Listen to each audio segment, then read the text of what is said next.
5 little-known presidential firsts. When the President of the United States does something, even a small thing, people tend to notice. Franklin Roosevelt in 1943 was the first sitting president to fly on an airplane.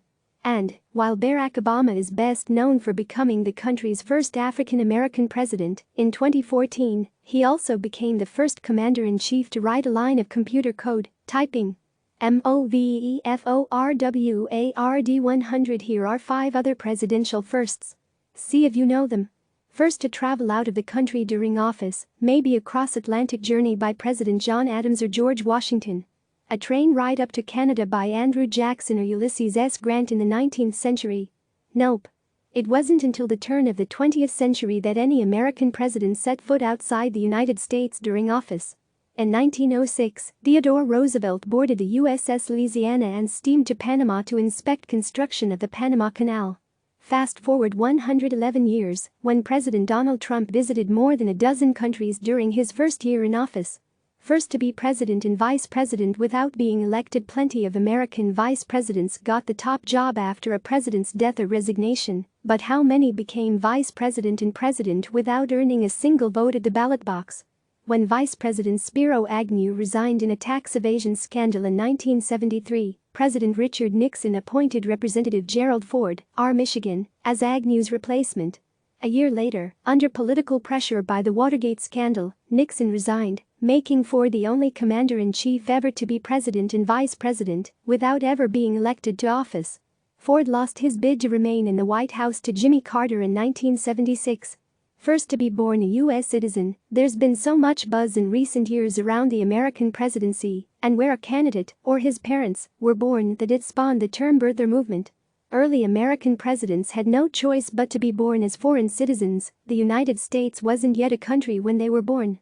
So who was the first American president to actually be a U.S. citizen? That title goes to Martin Van Buren, the country's 8th president.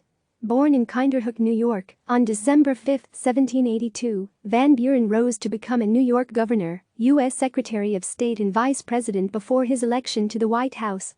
All previous presidents had been born as colonists, making them citizens of Great Britain. First to hold non-consecutive terms. Did you guess Franklin D. Roosevelt? Sorry, that's wrong.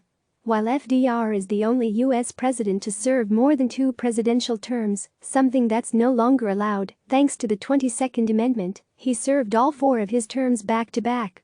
You have to rewind to the 19th century in the years after the Civil War to find the only U.S. president who moved out of the White House, only to return again in a few years. Former New York Governor Grover Cleveland served as president number 22 and number 24, the only commander-in-chief to serve 2 non-consecutive terms.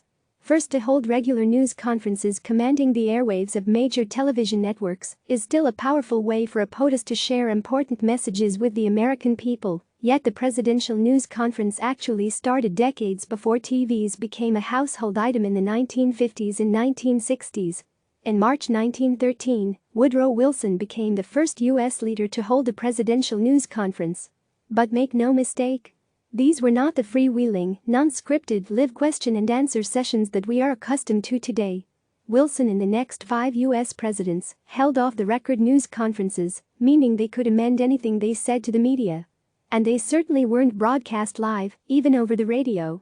It wasn't until January 1955 that President Dwight Eisenhower held the first televised news conference, ushering in the era of on-the-record presidential press briefings. John F. Kennedy held the first live televised news conference in 1961. It's no surprise that once presidential news conferences became on the record in the Eisenhower administration, the frequency dropped significantly. Click subscribe to receive the latest news.